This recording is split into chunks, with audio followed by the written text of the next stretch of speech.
mensaje del día de hoy, el Evangelio de Lucas, el capítulo 2, y vamos a dar lectura a los versículos del 41 al 52 de manera alternada.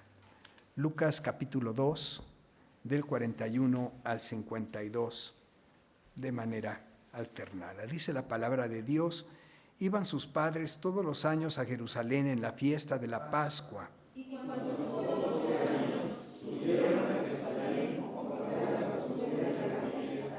Al regresar ellos, acabada la fiesta, se quedó el niño Jesús en Jerusalén sin que lo supiesen José y su madre.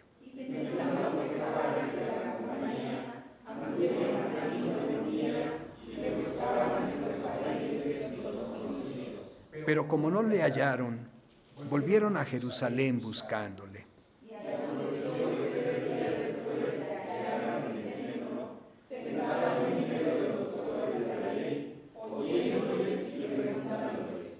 Y todos los que le oían se maravillaban de su inteligencia y de sus respuestas.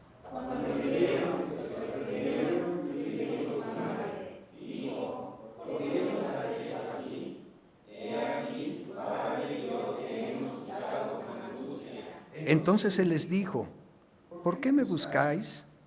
¿No sabíais que en los negocios de mi padre me es necesario estar? Y descendió con ellos, y volvió a Nazaret, y estaba sujeto a ellos, y su madre guardaba todas estas cosas en su corazón. Y Jesús crecía en sabiduría y en estatura y en gracia para con Dios y los hombres. Tomemos asiento, hermanos, y estemos atentos al mensaje del día de hoy, que se intitula En los negocios de mi Padre. Vamos a orar, hermanos. Padre, te damos gracias porque podemos tener este tiempo para reflexionar en tu palabra. Guíanos con tu Santo Espíritu para que podamos entenderla claramente, pero también, Señor, para que podamos fortalecer nuestra convicción en ti y en todo lo que tú eres, y en todo lo que representas para nosotros, pero también que esto lo podamos compartir con aquellos que no te conocen, Padre.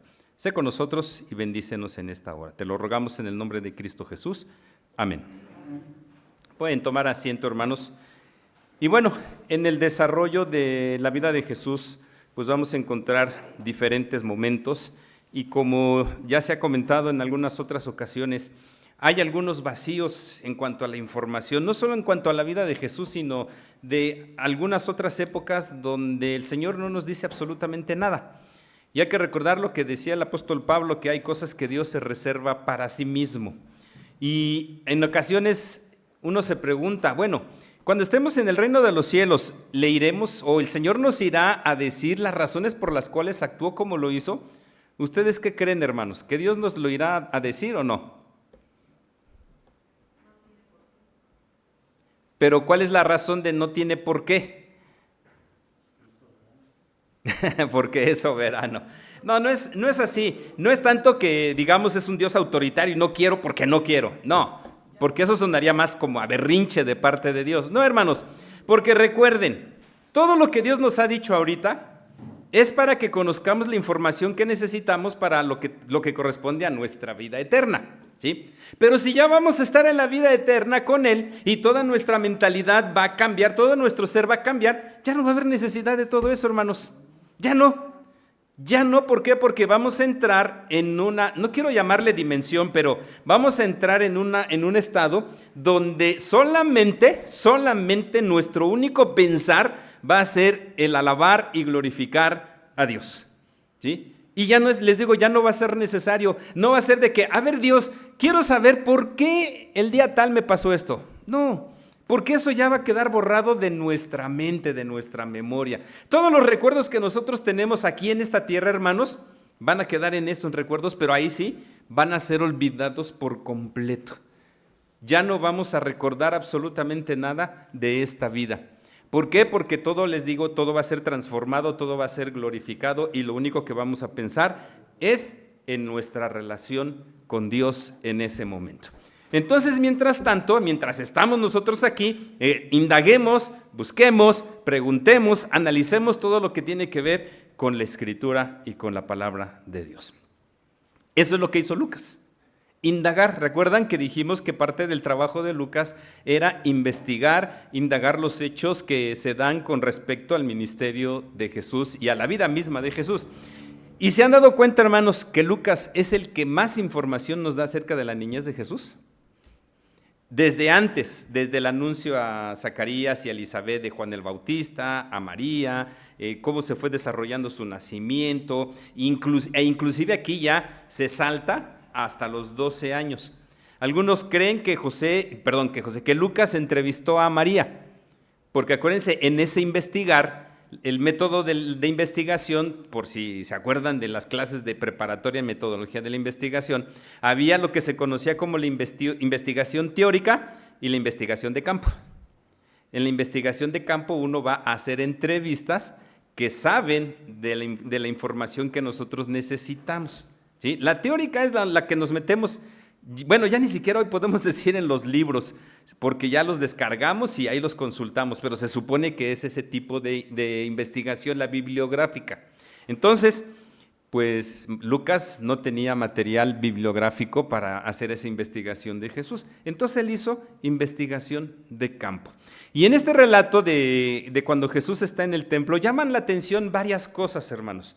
Varias cosas que son interesantes en términos de lo que se está presentando, porque si ustedes lo analizan, hermanos, ¿qué sería lo más importante de este relato? A ver, me gustaría saber, según su propia perspectiva, ¿qué es lo más importante de este relato? Lucas 2, 41 al 52.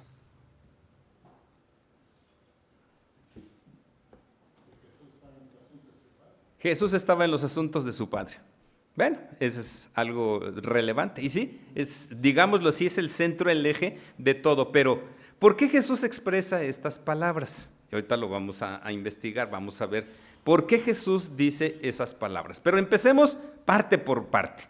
Primera, la ocasión. Vamos a ver la ocasión de esta situación. Versículo 41. Iban sus padres todos los años a Jerusalén en la fiesta de la Pascua.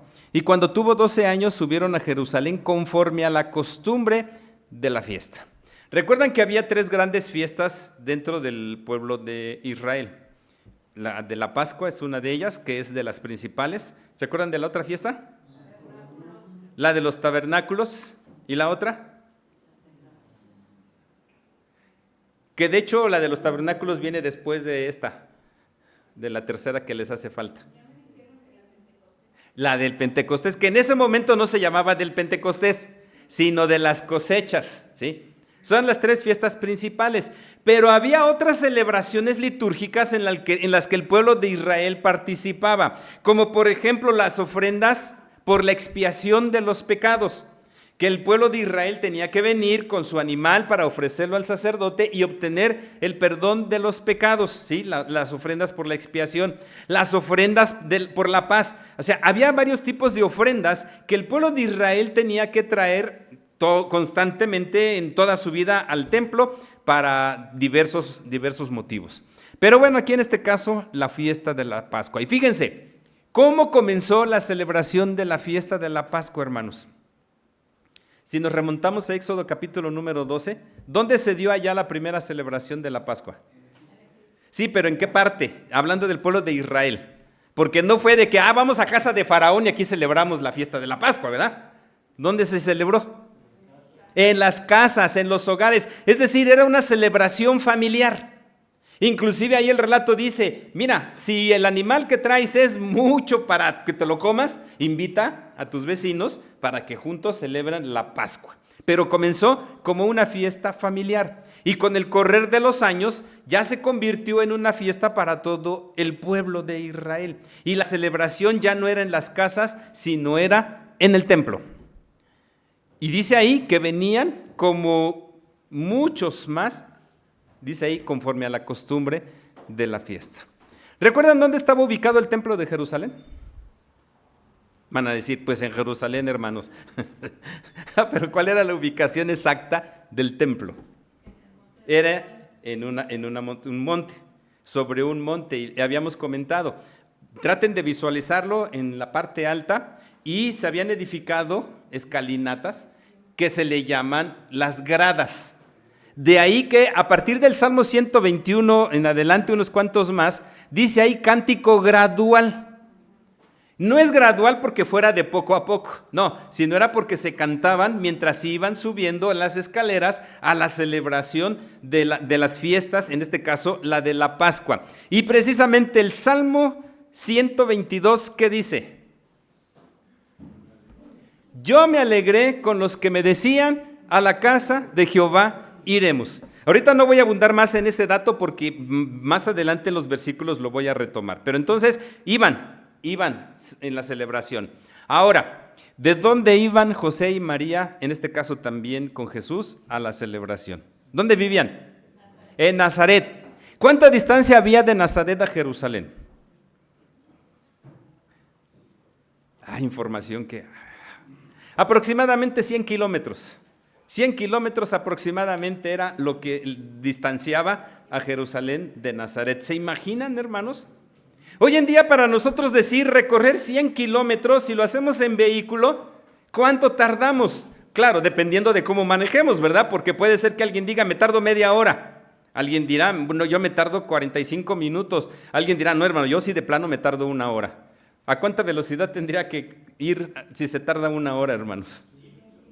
100 kilómetros por hora, ¿sí? A lo mejor alguien diría, yo me tardo 2 horas. ¿Sí? Dependiendo, les digo, dependiendo de cómo manejemos. Pero en aquellos entonces, imagínense, hermanos, el recorrido a pie en algunas ocasiones o en animal. Pero no era solamente decir, me voy solito, no.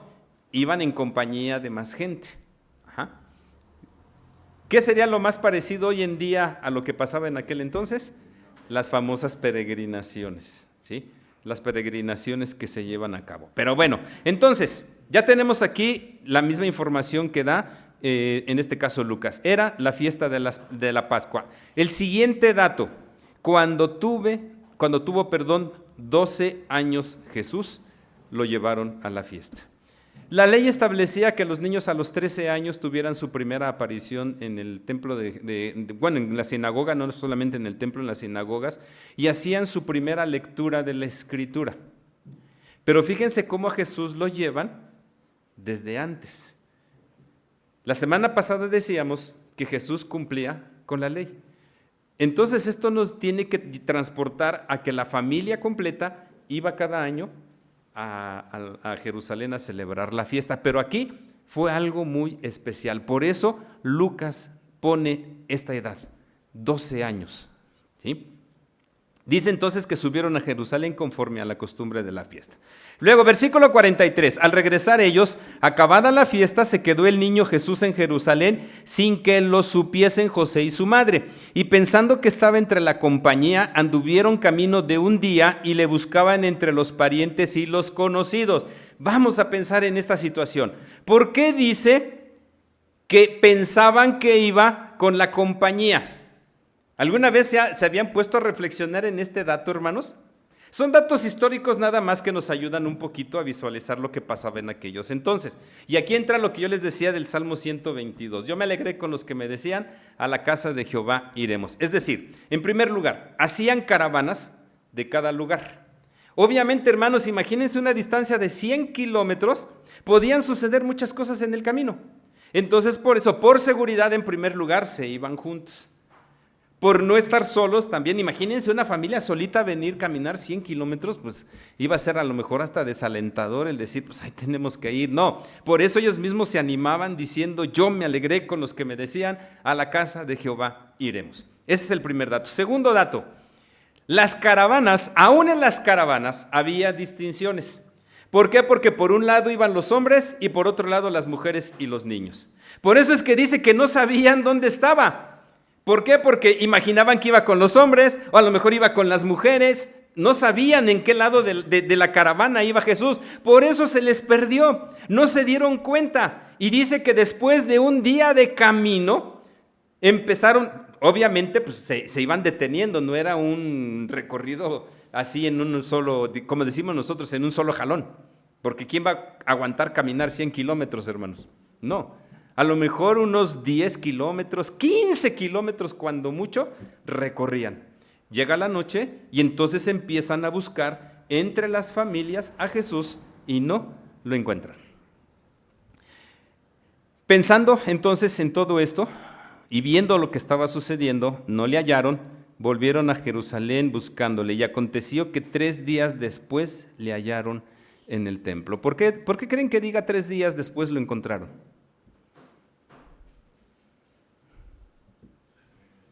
Uno de ida, uno de regreso y en lo que lo buscaban. Porque todavía gente, imagínense hermanos, dicen que aproximadamente en aquellos entonces el número de personas que se juntaba para la celebración de la fiesta era de 15,000 personas, ¿sí? Y obviamente había quienes, y nos sucede aquí en el templo, ¿no? Fíjense, somos poquitos. ¿Y qué pasa los domingos cuando terminamos el culto, hermanos? Sobre todo el del mediodía. ¿Qué es lo que sucede? Hay algunos que salen, decimos como tapón de sidra. ¡Bum! Se van, luego. Y hay otros que parece que no se quieren ir. Y se están aquí todavía otro rato y bueno, ya hasta que se van. Lo mismo sucede allá, pero imagínense, 15,000 personas. O sea, todavía había gente, entonces empezaron a buscarlo por todos lados hasta que llegaron al templo y ahí le encontraron, ¿sí? Pero vean lo que está diciendo ahí.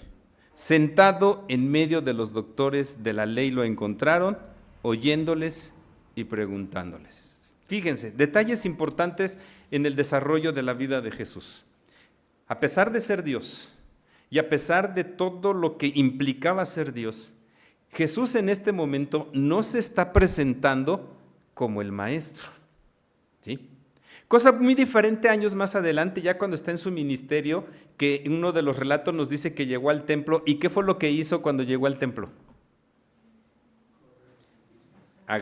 Después de eso, no, en términos de la enseñanza, dice que agarró la escritura y empezó a leer Isaías, ¿sí? O sea, ya como maestro, aquí no, a pesar de ser Dios, hermanos. Desde este entonces, hermanos, el Señor Jesús ya se sometía a esas limitaciones humanas que tenía, para no sobrepasar lo que le correspondía hacer. Porque para él hubiera sido muy fácil llegar y decir, ¿saben qué? Yo soy el Hijo de Dios y aquí estoy. También hay otro punto de la estrategia de Jesús, hermanos. Porque ¿qué hubiera pasado si hubiera dicho, yo soy el Hijo de Dios que está aquí para enseñarles? Yo creo que hasta lo hubieran apedreado. ¿Por qué? Que de hecho fue una de las acusaciones que le hicieron para que lo mataran. La blasfemia, exactamente, lo hubieran acusado de blasfemia y ahí en ese momento lo hubieran apedreado. Como un niño decir que es hijo de Dios, está loco. Acusémoslo de blasfemia, pero no fue así. Él muestra su humildad desde este momento. Bueno, ya lo había mostrado tiempo atrás, ¿sí? Dijimos que desde que nace, desde dónde nace, y bueno, varias cosas, él fue mostrando su humildad. Pero llama la atención lo que dice el versículo 47. Todos los que le oían se maravillaban de su inteligencia y de sus respuestas. Esto, hermanos, nos enseña, por un lado, que el Señor Jesús sí se sometía a las limitaciones de su humanidad, pero por otro lado, seguramente en casa de sus padres, digamos terrenales, que en este caso es María y José, había la enseñanza de la Escritura. Claro, que él siendo Dios se conocía. Fíjense, alguno dirá, ay hermano, pero pues el Señor Jesús nada más tenía el Antiguo Testamento, nosotros todavía le tenemos que agregar otros 27 libros, ¿y cómo nos vamos a aprender el contenido de 66 libros? Pues sí lo podemos conocer, a lo mejor no así con tanta exactitud, porque les decía el otro día, en la lectura del libro de los jueces se van a encontrar, de Josué, se van a encontrar con los nombres de las ciudades conquistadas por Josué, y hay cada nombrecito que de plano dice uno, pues cómo se les ocurrió ponerles este nombre. O nombres de las mismas personas, cuando vemos la genealogía de Enoc, la genealogía de Adán, donde se menciona cada nombrecito que dice uno, ¿cómo se les ocurrió ponerles ese nombre? No, a lo mejor no somos así tan al detalle, ¿sí? pero sí podemos conocer a grandes rasgos el contenido de la Escritura. Pero Jesús sí lo conocía al detalle, porque era el autor de la Escritura, ¿sí? Y porque conocía toda la información que estaba plasmada ahí. Entonces, Jesús responde y eso provoca, como dice aquí, que se maravillaran de su inteligencia y de sus respuestas. ¿Podremos hacer que nuestros hijos a una temprana edad puedan tener respuestas inteligentes ante la palabra de Dios, hermanos? Claro que sí, claro que sí. Y ha habido respuestas de algunos de los niños cuando de repente lo dejan a uno con la boca abierta, ¿sí? Y aún del contenido de la Escritura, hermanos. Y se los digo por propia experiencia porque en una ocasión, en una Semana Santa, yo prediqué de uno de los días de la Semana Santa, uno de los temas, prediqué y cuando terminó el culto, Isaí me dijo, papá, te equivocaste. Y yo así como que, ¿cómo crees que me voy a equivocar? Pues si yo preparé el mensaje, te equivocaste. A ver, compruébame que me equivoqué y que me comprueba que me equivoqué. En un detallito, pero me equivoqué. Y ya pues a la siguiente semana les tuve que decir a la iglesia, hermanos, me equivoqué en este detalle, ¿sí? O sea, los niños tienen una capacidad tan asombrosa de poder responder con la palabra, que no nos debe asombrar lo que hizo Jesús. Ahora sí viene lo que les decía de la respuesta de Jesús. Pero primero, cuando le vieron se sorprendieron y le dijo su madre, hijo, ¿por qué nos has hecho así? He aquí, tu padre y yo te hemos buscado con angustia. O sea, es una reacción normal, porque imagínense que su hijo se les pierda entre una multitud. Yo no sé si han pasado esa experiencia, hermanos, ¿sí? Lo típico es un 15 de septiembre que se desaparezcan, ¿sí? Nosotros como familia tuvimos una experiencia de este tipo. En una celebración del Día del Ejército, se hacían las celebraciones en la Plaza de Toros, México. Imagínense, llena de gente con todas las familias de los militares ahí en el espectáculo.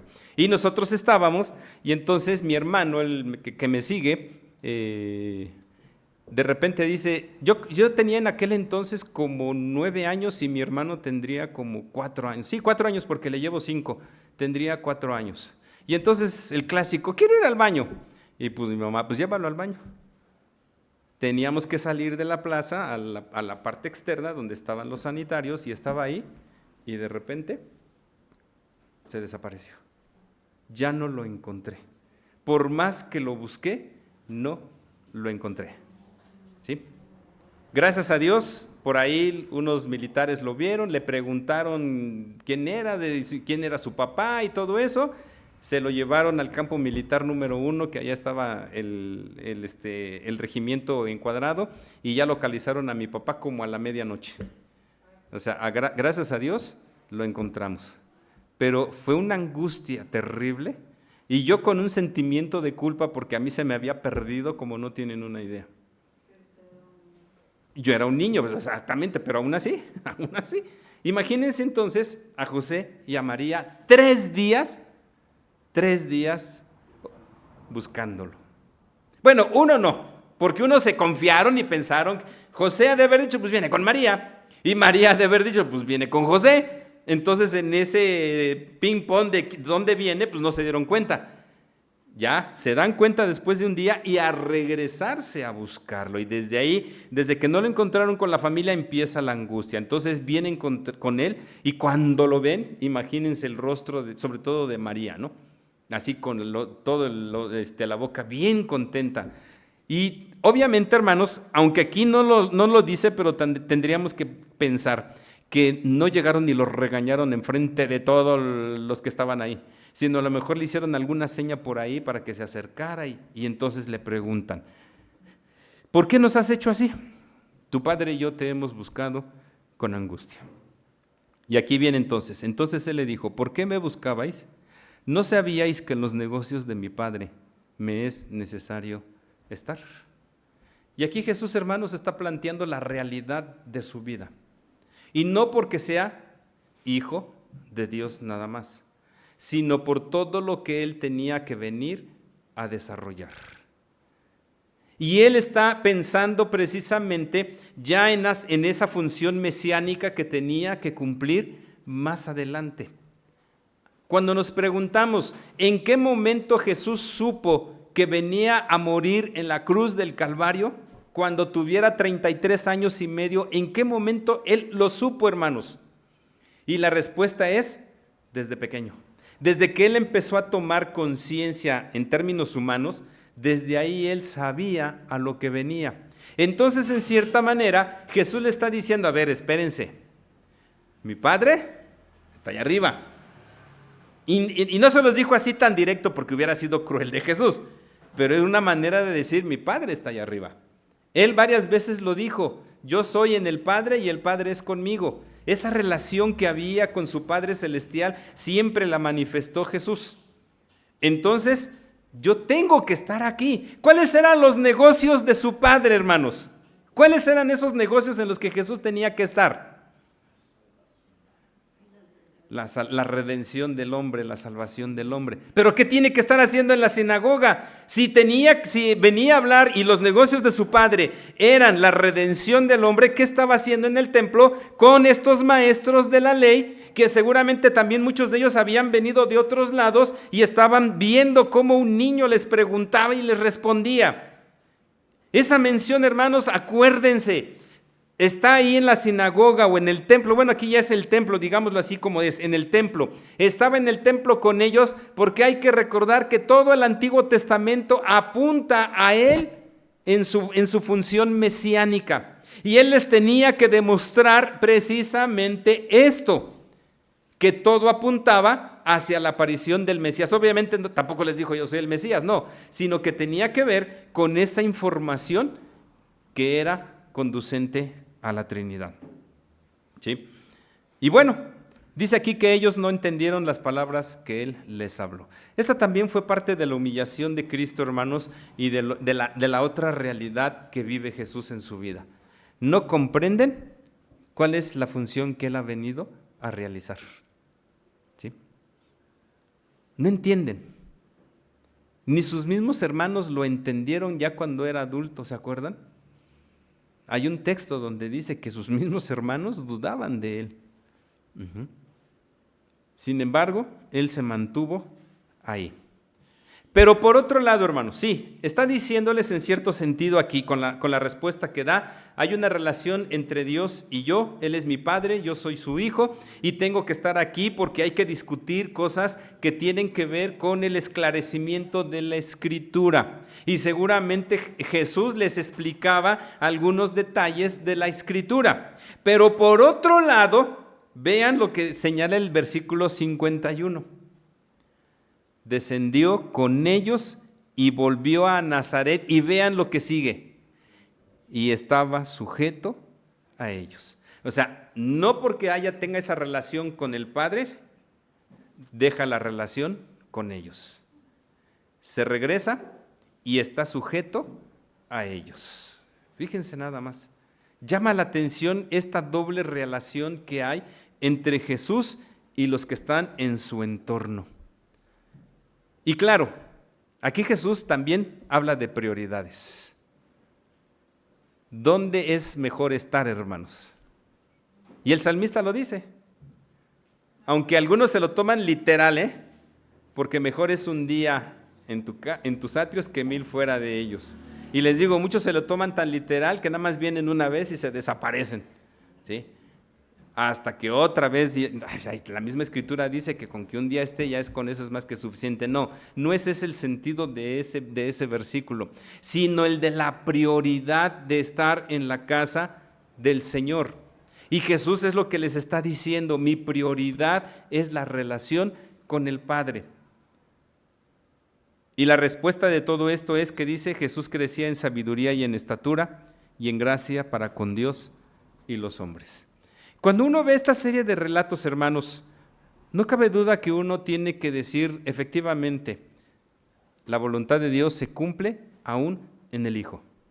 Y el Hijo es obediente a esa voluntad. Pero por otro lado, hermanos, aquí nos habla también este texto y esta manera de responder de Jesús acerca de nuestras prioridades en la vida. ¿Cuál es la prioridad de nuestra vida, hermanos? ¿Cuál es? O dicho en otras palabras, ¿quién es la prioridad en nuestra vida? ¿Es Dios la prioridad en nuestra vida? ¿O es nuestra familia, nuestro trabajo, las diversiones, yo mismo? Hermanos, en términos de nuestra vida como creyentes en Jesucristo, nuestra prioridad debe ser Dios. Dios debe estar en primer lugar y después de ahí ya todo lo demás. Pero en primer lugar tiene que ser el Señor el que debe estar en nuestra vida, porque de ahí parte todo, hermanos. De ahí parte absolutamente todo. Jesús dependió del Padre hasta en los momentos más cruciales de su vida y se sometió a su voluntad. Nosotros también podremos decir, en los negocios de mi Padre me es necesario estar. Ahora, tampoco significa que si Dios va a ser la prioridad de nuestra vida, vamos a descuidar todos los aspectos que hay en nuestra vida. No, hermanos, no. Cada uno de las cosas que hay en nuestra vida deben tener su propio espacio y su propio tiempo. Pero el principal y el primero debe ser el Señor. Y ojalá, hermanos, que así sea en nuestra vida. Que el Señor nos bendiga.